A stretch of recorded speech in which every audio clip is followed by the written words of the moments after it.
여러분의 인생에 최고로 기뻤던 시간은 언제입니까? 한번 생각해 보실래요? 한번 떠올려 보실래요? 대학에 합격했을 때, 취업했을 때, 결혼했을 때, 여러 생각이 나실 수 있는데요. 저도 몇 가지가 이제 떠올랐는데 그 중에 이제 금방 떠오른 것 중에 하나가, 제가 좀 부끄럽긴 하지만은 군대 면제 받았을 때, 몇 년 동안 고생해야 될 거를 좀 안 한다고 생각하니까요, 진짜 기쁘더라고요. 이게 정말 대한민국 국민이 국방의 의무를 잘 지켜야 되는데, 그래도 내가 고생 안 한다, 그게 사람인지라 저에게 좋은 소식이었던 것 같습니다. 근데 사실 그런 기쁨만 있는 것은 아니죠. 보통 우리가 이제 기쁨이라 생각할 때는 고통으로부터 멀어지고, 또 고난도 없고 슬픔도 없는, 그거부터 멀어질수록 우리의 기쁨도 더 커진다 생각하지만, 다른 차원의 기쁨이 있습니다. 많은 여성분들이요, 자기 인생의 최고의 기쁨의 순간을 뭐라고 얘기하냐면, 첫 출산했을 때, 아이 낳았을 때, 정말 죽을 것 같은 그런 고통의 순간이었지만은, 이 작고 고귀한 생명이 처음으로 내 가슴 위에 올려졌을 때, 그 표현할 수 없는 기쁨과 환희, 그것은 경험하지 않은 분은 잘 모를 겁니다. 근데 한번 생각해 보십시오. 그 기쁨, 그 최고의 기쁨의 배경은 죽을 것 같은 고통이었습니다. 고통과 굉장히 가까이 있는 기쁨이었어요. 그리고 그것이 오늘 성경이 얘기하는, 또 하나님께서 말씀하시는 더 진정한 차원의 기쁨이라는 생각이 듭니다. 저는 대학교에 들어가자마자 한 번은 저희 부모님이 저를 부르셨어요. 그러면서 조금 무거운 표정으로 얘기하셨는데, 저희 집이 이사 가게 됐다라는 거예요. 근데 그게 단지 그냥 집을 이사 가는 것이 아니라, 아버지 사업이 완전히 부도가 나서 아주 작은 집으로 이사를 해야 된다. 그 소식을 들었을 때 어린 저로서는 좀 감당이 안 됐습니다. 그래서 그 전까지는 그냥 불편함 없이 살았기 때문에, 더욱이 이런 불편함을 감수하면서 살아야 되는 것이 저한테 쉽게 납득이 되지도 않았어요. 그래서 저는 거의 집 밖에도 나가지 않고, 그 이후로는, 그리고 정말 술에 취해서 폐인처럼 살려다가 그냥 열심히 학교 다녔습니다. 지난번에 이기훈 목사님 스티브 잡스 한번 그 얘기 듣고 나서 반전을 나도 시도해야 되겠다 생각이 들었어요. 근데 보십시오, 힘든 일이 있을 때 우리가 좌절하고 절망하고 실망하고 두려워하고 슬퍼하고 포기하려고 하고, 어떻게 보면 굉장히 자연스러운 반응이라고도 할 수 있어요. 어떻게 보면은 당연하다 라고도 할 수 있을 것입니다. 그러나 우리가 믿는 복음은요, 뭔가 다른 것을 얘기합니다. 그것과는 다른, 뭔가 다른 역설이지요. 크리스찬은 환난 가운데 기뻐해야 된다. 또 고난 가운데, 감옥에 있을 때나 광야에 있을 때나 핍박이 있을 때도 우리는 노래한다, 우리는 예배한다. 항상 기뻐해야 된다. 여러분, 그 메시지가 오늘 여러분에게는 어떻게 들리십니까? 그리고 크리스찬이라고 하는 존재는 그런 이 고통과 슬픔과 어려움에 대한 그런 좌절과 힘든 그런 인과론적인 반응에 지속적으로 질문하는 존재여야 합니다. 지속적인 질문입니다. 신학자 칼 바르트가 이 부분에 대해서 이렇게 얘기합니다. 인간적인 고통을 대면해 크리스천의 기쁨은 그럼에도 불구하고 라는 계속적인 반항으로 우뚝 서 있다.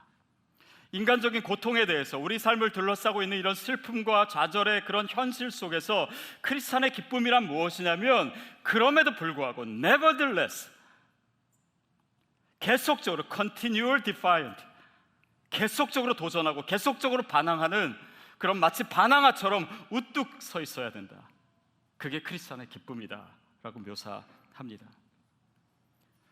여러분, 이 말은 우리가 무슨 고난 자체를, 슬픔 자체를 기뻐해야 된다, 크리스찬의 기쁨이라고 하는 것이 어떤 그런 고통에 기인한 것이다 라고 말하는 것이 아닙니다. 그러나 우리의 고통은 더 진정한 기쁨과 닿아 있어요. 연결되어 있습니다. 그리고 우리의 이 슬픔과 고통 가운데 얻는 기쁨은 더 진정성 있는, 더 우리의 삶을 가치 있게 만드는 기쁨이 될 수 있습니다. 그런데 중요한 것은 어떤 일이 일어났을 때 그거에 대해서 어떻게 반응하는가, 다시 말하면 어떤 일이 일어나는가보다 더 중요한 것은요, 그것을 내가 누구로서, 어떤 사람으로서 받아들이고 있는가입니다. 그러면 반응이 달라져요. 예전에 한번 지난번 교회에서 이제 새벽 예배를 마치고 제가 이렇게 나오는데 어느 여자 성도님이 이렇게 저한테 이렇게 만나가지고 인사를 했어요. 그러면서 저를 보면서 뭐라고 하시냐면, 목사님 사모님은 참 행복하시겠어요. 왜요? 그랬더니 남편이 교회를 열심히 나오잖아요 하시는 거예요. 그분이 이제 남편이 교회를 잘 안 나시는 거였어요. 근데 사실 제 아내한테 물어보면요, 제 아내는 남편이 맨날 교회만 가는 거 별로 뭐 좋아하는지 안 좋아하는지 어디 갔어요? 잘 모르겠어요. 그렇지만은 반응이 물론 다를 수 있습니다. 내가 누구냐에 따라서 같은 일인데, 같은 상황인데도 나의 반응이 다를 수가 있어요. 그것은 무엇이냐면, 기쁨의 문제는 어떤 상황이나 어떤 일이 나에게 일어났느냐의 문제가 아니라 내가 누구냐의 문제입니다. being의 문제예요. 내가 누구로서, 왜냐하면 내가 무엇을 기뻐하는가, 내가 무엇을 좋아하는가, 거기에 달려 있기 때문입니다. 저는 저와 여러분이 하나님을 기뻐하는 존재로 있기를 축복합니다. 여러분, 제가 지난주에 제가 이제 매일 아침 눈 뜨자마자 기도한다고 했잖아요. 그리고 여러분도 같이 했으면 좋겠다고. 하나님, 오늘도 성령으로 나를 충만케 하시고 내 안에 있는 성령의 열매가 오늘도 자라게 해주시옵소서. 그 기도를 하신 분들 있죠. 계속 지금 하시는 분이 분명히 있을 겁니다. 근데 여러분이 만약에 그 기도를 하고 있다면 여러분은 이미 그 성령의 열매를 사모하는 자예요. 그러지 않고는 매일 기도할 수 없습니다. 그러니까 내가 기뻐하는 것이 무엇인지, 내가 사모하는 것이 무엇인지, 바로 그것이 이미 우리의 기도의 행위 안에 담겨져 있어요. 그러니까 내가 성령의 열매를 사모하는 그 자체가 바로 하나님의 사람의 증거이고, 내가 좋아하는 것이 무엇인지, 나의 체질이 변하고 있고 나의 존재가 어떤 것인지를 이미 증거하고 있어요. 여러분에게 그것이 기쁨이 되기를 바랍니다. 하나님을 기뻐하는 존재가 되는 것이에요. 그러면 하나님께서는 어떻게 우리를 그런 존재로 만들어 가실까요? 우리를 어떻게 변화시켜 가실까요? 때로는 힘들고 어려운 일이 우리 삶에 분명히 있습니다. 근데 그때 바로 그 일로 말미암아 내가 깨어지고 내가 하나님을 더 의지하게 될 수 있어요. 그리고 내 자신을 돌아보고 회개하고, 그리고 더 열심히 해야지, 뭔가 이 상태로 안 되겠다, 자기 자신을 돌아보고 뭔가 더 아름다운 삶을 살아낼 수도 있습니다. 그런 모든 것들의 계기가 되는 가운데 하나님께서 나를 그렇게 만들어가고 계시는구나, 이 상황 속에서 하나님의 손길이 있구나라고 하는 그 손길을 느끼는 순간 우리의 영혼 가운데 내가 알지 못했던 기쁨이 스물스물 올라오기 시작해요. 하나님이 내 삶을 책임지고 계시는구나, 내 삶에 지금도 나를 포기하지 않고 나를 붙들고 계시는구나, 나를 변화시키고 계시는구나, 나로 하여금 하나님을 기뻐하는 존재로 만들어 가고 계시는구나, 즉 그 하나님에 대한 확신이 더 올라오게 되는 거예요. 그거를 폴 솔해머라고 하는 사람이 이런 식으로 얘기합니다. 자막 띄워주세요. 우리 같이 읽어볼까요? 시작.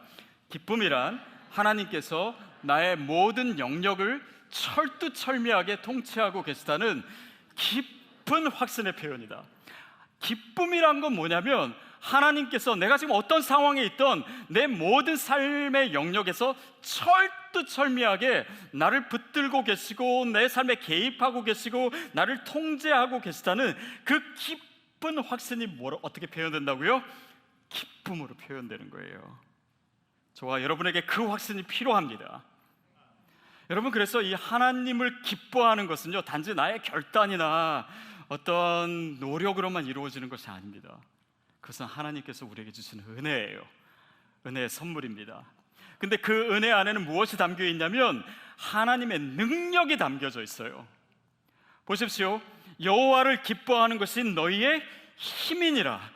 너희의 힘이니라. 그 능력은 어떤 능력이냐면 내가 어떤 상황 가운데 있든지 어떤 일이 있든지 어떤 슬픔 가운데 있든지 내가 견고해져서 흔들리지 않을 수 있는 능력인 줄 믿습니다. 그 능력을 하나님께서 그 기쁨을 통해서 주시는 거예요. 왜냐하면 내가 왜 흔들리지 않냐면 나에게는 더 큰 기쁨이 있기 때문입니다. 그 기쁨이 이 힘든 것을 넉넉히 이기기 때문이에요.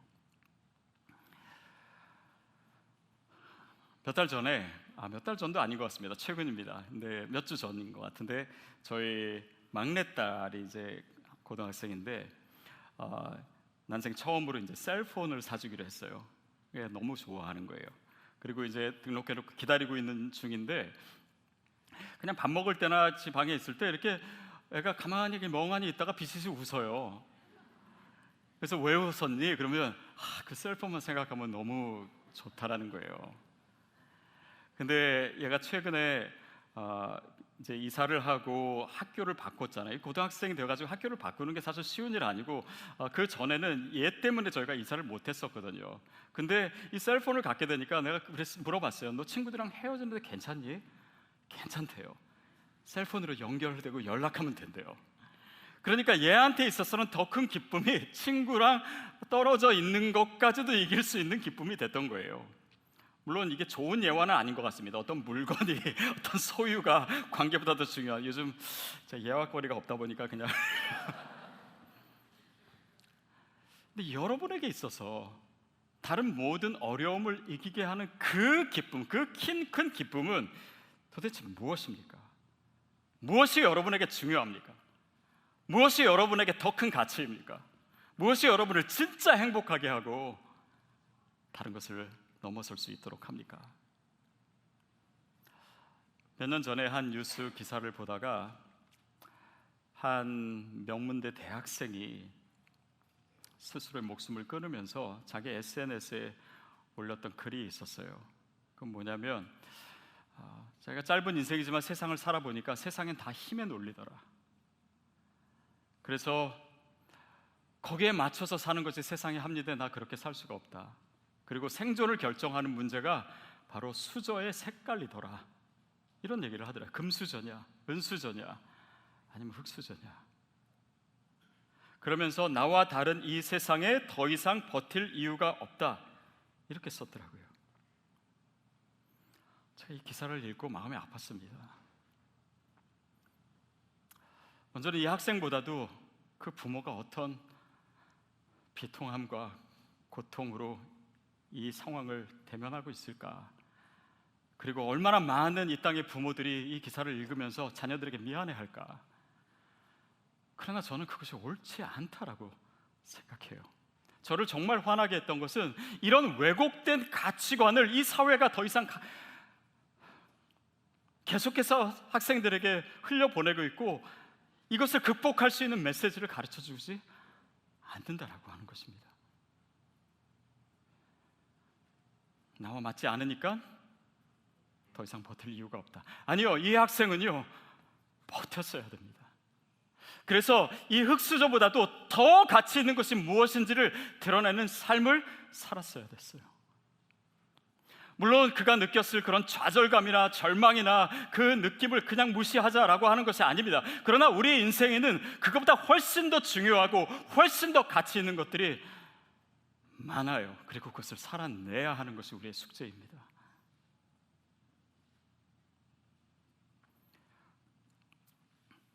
지난주 화요일에 이수환 집사님 가정에서 연락이 왔습니다. 집사님이 시간이 얼마 남지 않은 것 같으니 임종 예배를 드려달라고, 그래서 불이 나게 달려갔습니다. 가족들이 모여 계셨어요. 그리고 우리 교회 성도님들도 여러분이 와 계셨습니다. 저는 가면서 제가 정말 이 순간이 오지 않기를 너무나 바랬었는데 그 순간, 또 그 집에 들어가는 순간이 저한테는 너무 힘든 시간이었습니다. 집에 들어갔는데 그 분위기가요, 몸으로 느껴지더라고요. 저는 굉장히 침울하고 정말 절망적이고 그런 상황일 줄 알았는데 너무나 평안함 가운데 그 시간을 맞이하고 계신 거예요. 그리고 집사님이 한 분 한 분 눈을 맞춰 주시더라고요. 그리고 인사하시고, 그 전 1시간 전까지만 해도 거의 사경을 헤매셔서 정신을 못 차리셨다고 하는데, 정말 이 초인적인 집중력을 그 시간을 통해 발휘하고 계셨어요. 그리고 예배 때 부를 찬송가도 미리 정해 주셨고, 그리고 우리가 함께 찬양할 때 집사님도 같이 따라서 찬양을 하셨습니다. 근데요, 그 시간에 집사님이 아주 희미하게나마 뭔가를 계속 이제 말씀하시는데 중간중간 농담을 하시는 거예요. 저는 깜짝 놀랐습니다. 뭐 예를 들면 어느 집사님 귀에 대고 집사님 먼저 가셔서 그 성가대 쓰실 거면 제 옆자리 좀 맡아주세요, 이렇게 얘기했더니 집사님 뭐라고 하셨냐면 자리 없대요. 이런 얘기도 하시고, 그리고 예배 마치고 저에게 목사님 저 잘 하고 있죠, 웃으시면서. 그러니까 그 표정과 그 말에요, 기쁨이 스며들어 있는 거예요. 그리고 제가 설교를 끝내고 집사님께 혹시 여기 둘러싸 계신 성도님들께 하실 말씀이 있으시면 한마디라도 하셨으면 좋겠다 말씀드리자 말씀하셨어요. 시드교회 성도여서 너무 행복했다고, 그리고 저를 위해서 기도해 주신 많은 성도님들, 특히 중보기도 팀 여러분들께 너무나 깊이 감사드립니다. 그러면서 그 뒤에 뭐라고 하셨냐면, 좋은 결과로 함께 하지 못해서 아쉽지만, 그 뒤에 뭐라고 하셨냐면요, 그것은 본질이 아니기 때문에. 아니, 정말 너무 힘이 없으셔가지고 간신히 호흡처럼 얘기하셨는데, 그 본질이 아니기 때문이라는 말은 너무나 분명하고 너무나 크게 저한테 들렸어요. 낫고 안 낫고도 중요한 것 같지만 그것이 본질은 아니라고. 심지어는 내가 살고 죽는 것도 진짜 본질은 아니라고. 그럼 뭐 햄릿에서 뭐 사느냐 죽느냐 그것이 문제로다, 아니요, 정말 그것이 문제일 수 있습니다. 그러나 크리스찬에게 있어서는 달라요. 죽고 사는 것조차 본질은 아닙니다. 예수님께서 죽은 나사로 옆에서 뭐라고 얘기하셨습니까? 나를 믿는 자, 나는 부활이요 생명이니 누구든지 나를 믿는 자는 죽어도 살겠고 무릇 살아서 나를 믿는 자는 영원히 죽지 아니하라. 그러니까 죽었으나 살았으나 하나님께서 살 거다 라고 얘기하시는 그 맥락의 의미는 뭐냐면, 죽으나 사나가 문제가 아니라 누구든지 나를 믿으면, 누구라도 살아서 나를 믿는 자는, 그러니까 내가 이 모든 상황 속에서 사나 죽으나 주님을 끝까지 신뢰하고 믿는 것 그 자체가 바로 본질이다. 그것을 이수환 집사님이 얘기해 주셨어요. 여러분, 우리 삶에 힘든 일이 있을 수 있습니다. 우리를 둘러싼 정말 좌절하고 싶은 어려운 상황이 있을 수 있어요. 그러나 여러분, 본질이 아닙니다. 그것이 우리 인생의 가장 중요한 것이 아니에요. 그리고 그것을 깨닫는 순간, 이것이 본질이 아니라는 것을 우리가 믿음으로 고백하는 순간, 내 안에서 기쁨이 일어나기 시작합니다. 하나님이 주신 기쁨이에요. 세상에 알지 못하는 그런 기쁨입니다. 히브리서 12장 2절 말씀 우리 같이 읽어보겠습니다. 시작. 믿음의 주요 또 온전케 하시는 이인 예수를 바라보자. 그는 그 앞에 있는 기쁨을 위하여 십자가를 참으사 부끄러움을 개의치 아니하시더니 하나님 보좌 우편에 앉아 계시니라. 여러분, 우리가 그 상황 속에서 가지는 그 믿음의 주인이 누구라고요? 예수 그리스도입니다. 그리고 그분은 우리를 그 믿음 가운데 온전하게 하시는 분이에요. 바로 우리가 바라봐야 되는 것은 상황이 아니라, 나를 둘러싼 그런 힘든 일이 아니라 오직 예수 그리스도인 줄 믿습니다.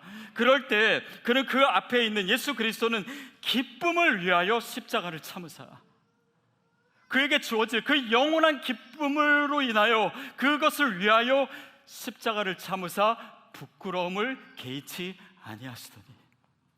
여러분, 예수님이요, 그렇게 존경받고 사랑받던 예수님이 사람들 앞에서 옷이 찢기고 그리고 벌거벗게 되고 못이 박게 되고 그 온갖 수치와 침뱉음과 그 모든 것을 당하며 부끄러움을 개의치 아니하시더니, 왜 그렇습니까? 그것은 본질이 아니기 때문에, 그것이 가장 중요한 것이 아니기 때문에. 그리고 하나님 보좌 우편에 앉으셨느니라. 우리가 그분을 바라봐야 합니다. 그것은 믿음입니다. 진정한 기쁨은 바로 그 믿음 안에 담겨져 있어요.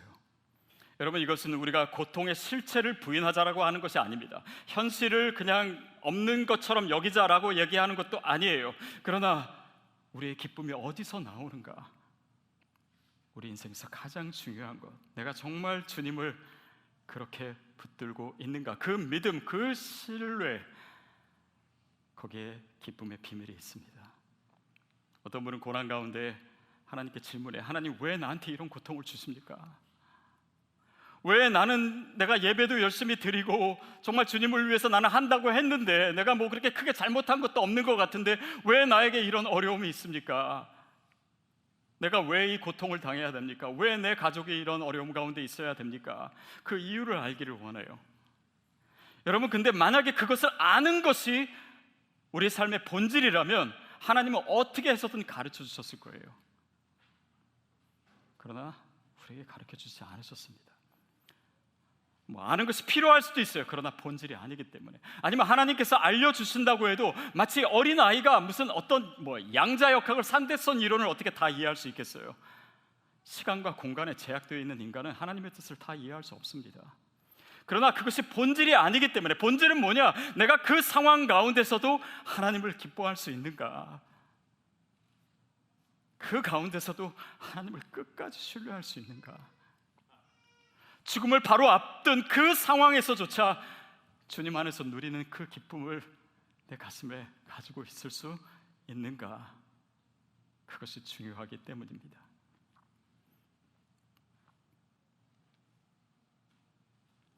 사랑하는 성도님을 떠나보낸 이 주간에 저는 희락에 대해서 설교를 했어야 하고 그 상황이 너무 난감했습니다.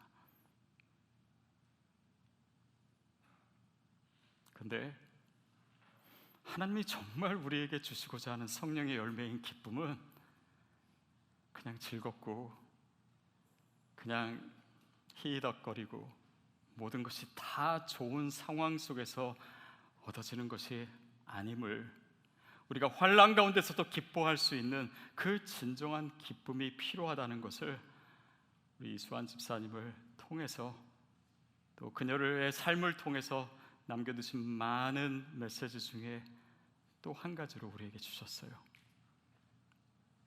저는 여러분이 그 메시지가 우리의 가슴에 새겨지고 또 그것을 살아내게 하는 하나님의 손길이 되기를 축복합니다.